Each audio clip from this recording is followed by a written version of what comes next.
दोस्तों, आज हम एक्सप्लेन करने वाले हैं टॉक टू मूवी को, जो कि एक हॉरर मिस्टीरियस मूवी है। इस मूवी में कुछ दोस्त एक गेम खेलते हैं जिसकी शुरुआत में इन्हें बहुत मजा आता है, पर वही गेम इनकी जिंदगी में बहुत बड़ी तबाही भी लाता है। पर एक्सप्लेनेशन शुरू करने से पहले अगर चैनल पर नए हो तो प्लीज सब्सक्राइब कीजिए। तो चलो बढ़ते हैं मूवी के एक्सप्लेनेशन की तरफ। मूवी की शुरुआत में हमें एक लड़का अपने भाई को ढूंढते हुए बार में आया हुआ दिखाते हैं।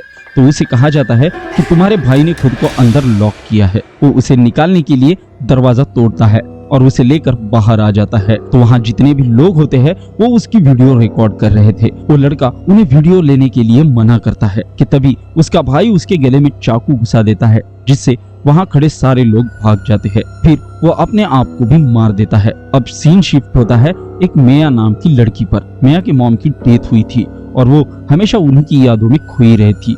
वो अपने डैड के साथ रहती है, पर वो उनके साथ ज्यादा बात नहीं करती थी क्योंकि उसे लगता था उसके मॉम के मौत के जिम्मेदार उसके डैड ही है। मेया की एक बहुत अच्छी दोस्त है जिसका नाम जेड होता है। जेड के घर में उसका भाई रायली और मॉम रहती है। मेया भी जेड की फैमिली को अपनी फैमिली मानती है। एक दिन शाम को जेड और मेया अपने दोस्तों के साथ पार्टी करने जा रहे थे, तो रायली भी इनके साथ जाने की जिद करता है, तो ये उसे मना नहीं कर पाती और अपने साथ ले जाती है। ये पार्टी एक हाइली नाम के लड़के के घर होती है। इस पार्टी में जेड का बॉयफ्रेंड डैनियल भी आता है।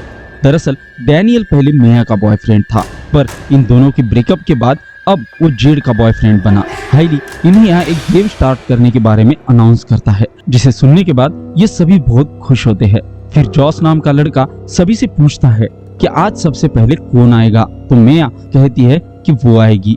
फिर जॉस उसे एक बेल्ट की मदद से चेयर को बांध देता है और हाइली उसके सामने एक डमी इंसानी हाथ को रख देता है। फिर वहाँ एक कैंडल को जलाता है और अपने फोन पर 90 सेकंड का एक टाइमर सेट करता है। फिर वो मेया को उस हाथ को पकड़कर टॉक टू मी कहने के लिए कहता है।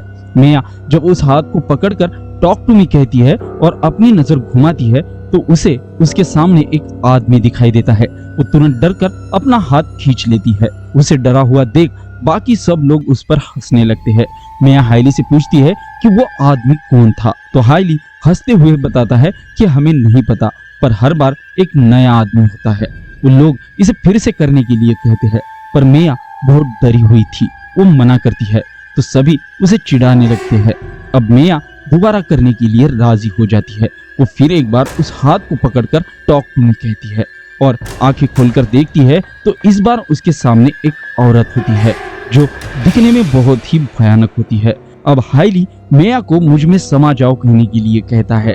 मेया जब वैसे ही बोलती है तो वो औरत अब मेया के अंदर चली जाती है, जिससे मेया को बहुत दर्द होता है और वो अजीब सी बातें बड़बड़ाने लगती है। वो चेयर से नीचे गिरकर इन सभी को भागने के लिए कहती है और यह लाइट भी ऑन ऑफ हो रही थी। सभी बहुत डर जाते हैं और 90 सेकंड का टाइमर भी खत्म हो गया था।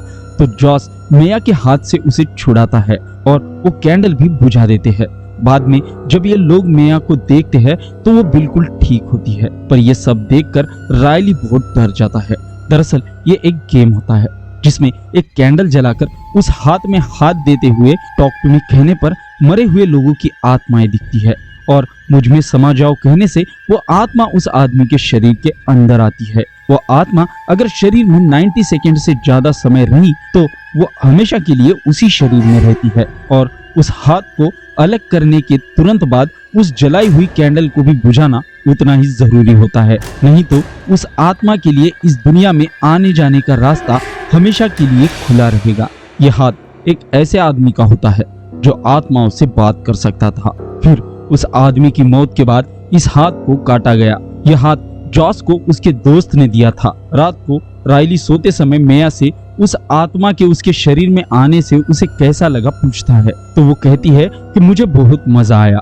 फिर रायली उसे उसकी माँ की मौत के बारे में पूछता है, तो मेया उसे बताती है कि उसकी माँ ने अनजाने में नींद की बहुत सारी गोलियां एक साथ खा ली थी और अपने आप को कमरे में बंद कर लिया था, और जब तक मेरे पापा दरवाजा तोड़कर अंदर जाते तब तक मेरी माँ की मौत हो चुकी थी। उन्होंने देखा कि दरवाजे पर उनके नाखून से खुरेदने के निशान है और उनके नाखूनों में उस दरवाजे की लकड़ियां फंसी थी। अगले दिन जेड अपने घर राइली और जॉस को वो गेम फिर से खेलने के लिए बुलाती है।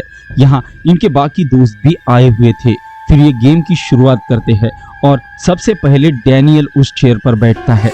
डैनियल उस आत्मा को अपने अंदर आने के लिए कहता है तो आत्मा एक गे लड़के की होती है जिससे वो अजीब हरकतें कर रहा था और उसे देखकर ये सभी बहुत मजे ले रहे थे। फिर जब वो हाथ उससे छीन लेते हैं तो वो बहुत शर्मिंदगी महसूस करता है। अब ये सभी एक एक करके उस चेयर पर बैठते हैं जिससे इन्हें बहुत ज्यादा मजा आ रहा था। राइली भी ये सब देखकर बहुत खुश हो रहा था। अब इन सब की बारी हो गई थी। जॉस इन्हें पूछता है कि क्या कोई और करना चाहता है तो राइली कहता है कि वो करना चाहता है, पर जेड उसे मना करती है और कुछ काम करने के लिए यहाँ से चली जाती है। राइली अब मेया को कन्विंस करने लगता है पर मेया भी उसे ना करती है। राइली उसे कहता है कि वो सिर्फ 50 सेकंड तक ही करेगा, तो बाकी लोग भी मेया से कहते हैं कि उसे करने दो, तो मेया मान जाती है। अब राइली चेयर पर बैठकर टॉक टू मी, मुझ में समा जाओ कहता है और वो आत्मा उसमें समा जाती है। तो वो आत्मा मेया की मॉम की होती है जो मेया से कह रही थी कि वो उससे बहुत प्यार करती है और रोते हुए मेया से बात करने लगी थी। अब उसके 50 सेकंड पूरे हो गए थे पर मेयो उन्हें ये कहकर रोकती है कि मुझे मेरी माँ से बात करनी है। फिर वो उससे बात करने लगती है लेकिन अचानक राइली अपना सर टेबल पर मारने लगता है। ये देखकर सभी डर जाते हैं। फिर राइली अपनी आंख बाहर निकालने लगता है। मेया उसे ऐसा करने से रोकती है। बाद में वो एक खिड़की से टकराता है और वहाँ एक टेबल पर अपने सर को जोर जोर से मारने लगता है। फिर बड़ी ही मुश्किल से ये उसके हाथ से उस हाथ को छुड़ाते हैं। बाद में ये लोग राइली को हॉस्पिटल लाते हैं जहाँ मेयो को अपनी मॉम दिखाई देती है। वो उनके पीछे पीछे बाथरूम में आती है पर वहाँ कोई भी नहीं होता। डैनियल अब मेयो को उसके घर छोड़ने जा रहा था तो मेयो उसे कहती है कि अब रात बहुत हो गई और वो उसी के घर उसके साथ सोए। तो डैनियल भी उसकी बात मान लेता है। रात को जब ये दोनों सो रहे थे तभी मेयो को रूम में एक कोने से रोने की आवाज आती है। फिर उस अंधेरे से एक औरत बाहर आती है।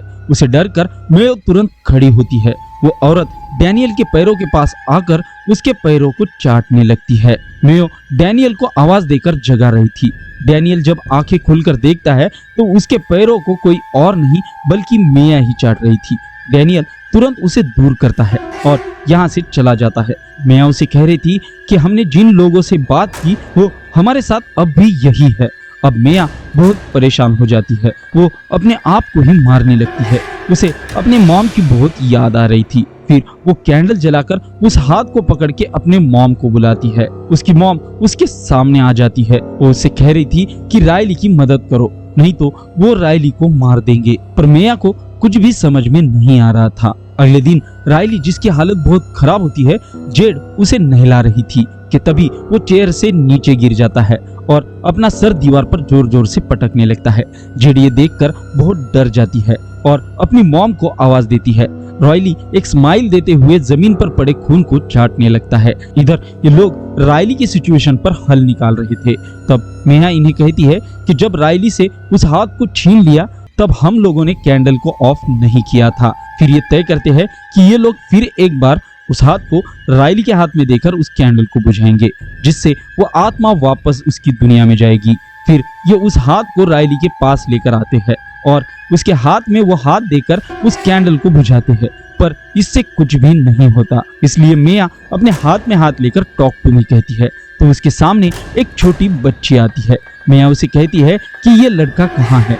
वो लड़की उसे कहती है कि मैं तुम्हें वहां ले जाऊंगी। फिर वो उसके अंदर समा जाती है और मेया देखती है कि बहुत सारी आत्माएं राइली की आत्मा को तकलीफ दे रही थी।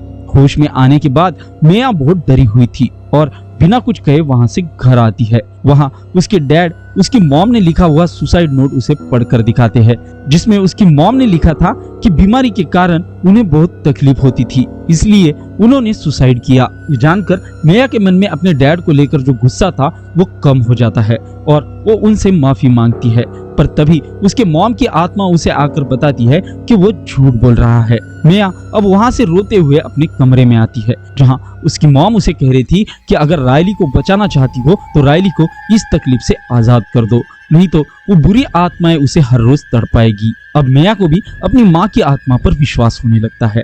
तभी बाहर से उसके डैड उसे आवाज देकर दरवाजा खोलने के लिए कहते हैं, पर मिया की मॉम उसे कहती है कि वो तुम्हारे डैड नहीं है। तुम्हारे डैड के अंदर जो बुरी आत्मा है उसने तुम्हारे डैड को बंदी बना लिया है। तभी मिया के डैड दरवाजा तोड़कर अंदर आते हैं। मिया देखती है कि वो उनके डैड ना होकर कोई बुरी आत्मा है। इधर हॉल में बैठे मिया के डैड को उसके कमरे में कुछ आवाज आती है। वो बुरी आत्मा मिया पर हमला करती है और उसका गला दबा रही थी। मिया पास ही पड़ी एक कैंची उठाने की कोशिश करती है। इतने में उसके डैड उसके पास आते हैं और मिया कैंची उठाकर उनके गर्दन में मारती है। फिर वो जेड को कॉल करती है और कहती है कि मुझे पता है रायली को इस मुसीबत से कैसे बचाना है, तुम तुरंत मेरे घर आ जाओ। जेड अब मेयो के घर की तरफ जाने लगती है और मेया वही गाड़ी में बैठे उसके जाने का इंतजार कर रही थी। जेड के जाते ही वो रायली के पास आती है। जेड की माँ उसे कहती है कि वो बाहर जा रही है और वो रायली के पास यही रुके। मेया अब रायली को उसका हाथ पकड़कर माफी मांग रही थी कि तभी उसे रायली की जगह एक बहुत ही बदसूरत आदमी दिखाई देता है। मेया उसे कहती है कि मैं तुम्हें खत्म कर दूंगी और अपनी जेब से कैंची निकालकर उसे मारने जा रही थी कि तभी उसे उसकी जगह रायली दिखाई देता है। इधर जेड जब मेया के घर जाती है तो उसे मेया के डैड बेहोश हालत में दिखाई देते हैं। इससे वो समझ जाती है कि मेया ने ही उनके साथ ऐसा किया है। वो तुरंत अपनी मॉम को कॉल करती है और मेया के घर एम्बुलेंस भेजने के लिए कहती है। तो उसकी मॉम उसे कहती है कि मेया तो हॉस्पिटल में है। ये सुनकर जेड तुरंत अपनी मॉम को उसके पास जाने के लिए कहती है। वो जब वहां आकर देखती है तो उसे वहां मेया और रायली नहीं दिखते। जेड जब हॉस्पिटल के पास आती है तो उसे मेया रायली को ले जाती हुई दिखती है। वो तुरंत उसके पीछे जाती है। मेया अब रायली को लेकर एक हाईवे के किनारे आती है। उसे अब भी उस चेयर पर वही आदमी बैठा हुआ दिखाई देता है। तभी उसके पास उसके मॉम की आत्मा आती है जो उसे कह रही थी कि तुम बहुत अच्छा काम कर रही हो, इससे रायली को बिल्कुल भी तकलीफ नहीं होगी, वो हमेशा मेरे साथ रहेगा और मैं उसका अच्छे से ख्याल रखूंगी। तभी जेड भी वहां पहुंच जाती है। इधर एक कपल गाड़ी से उसी रास्ते से जा रहा था कि तभी उनके गाड़ी के सामने कोई आ जाता है। बाद में हमें रोड पर मेया गिरी हुई दिखती है। अब वो खड़ी होकर देखती है तो उसे रायली और जेड वही किनारे दिखाई देते हैं। दरअसल रायली को धक्का देने से पहले जेड ने मेयो को ही धक्का देकर हाईवे पर ढकेल दिया था और मेयो ही उस गाड़ी से टकराई थी। मेयो अब हॉस्पिटल में आती है। वो रायली को देखती है तो वो ठीक हो गया था। तभी वो अपने डैड को देखती है और आवाज देती है, पर उसके डैड उससे बात नहीं करते। वो आईने के सामने आती है तो वो अपने आप को नहीं देख पा रही थी। फिर वो अपने डैड को आवाज देते हुए उनकी तरफ जाती है तो उसके डैड लिफ्ट में यहाँ से चले जाते हैं और तभी यहाँ अंधेरा हो जाता है। मेयो को यहाँ एक कैंडल जली हुई दिखती है। वो जब वहाँ जाती है तो उसे एक हाथ दिखता है। वो उस हाथ में हाथ देती है तो उसके सामने कुछ लोग बैठे थे जो वही गेम खेल रहे थे। इसके बाद वो आदमी उसे मुझ में समा जाओ कहता है और ये मूवी भी यहीं पर खत्म हो जाती है। दोस्तों, अगर मूवी अच्छी लगी तो वीडियो को लाइक करें और चैनल पर नए हो तो सब्सक्राइब करें। मिलते हैं अगली वीडियो में।